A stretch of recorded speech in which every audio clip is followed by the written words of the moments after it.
So I've been doing some thinking about the various perks and pitfalls of public speaking, and all accidental alliteration aside, I do think that public speaking is one of those things that is now very interestingly charged when it comes to the kind of public speaking we find ourselves doing at the moment, which, if you're anything like me, is invariably webinars.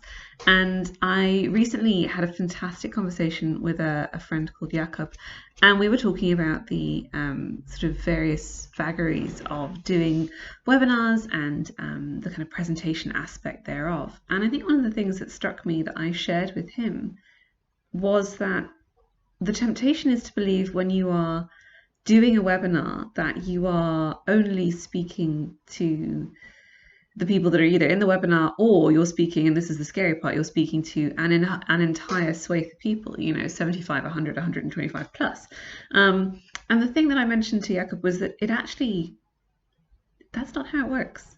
If you're doing a webinar properly and you're presenting to 100 plus people or more, actually that's all about that single person. There is one single person on the other end of that call, and you're speaking directly to them. And what you're doing is you're speaking to that same person 100 times for 100 different people.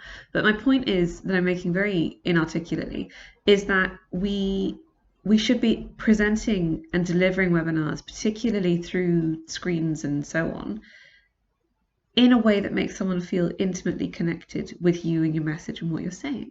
Because if you don't, you've missed out on an opportunity to connect very strongly and personally with an individual, and that I think is an opportunity missed. So I'd love to know your thoughts when you are communicating via webinars, when you are presenting. How do you like to think about your audience? Let me know.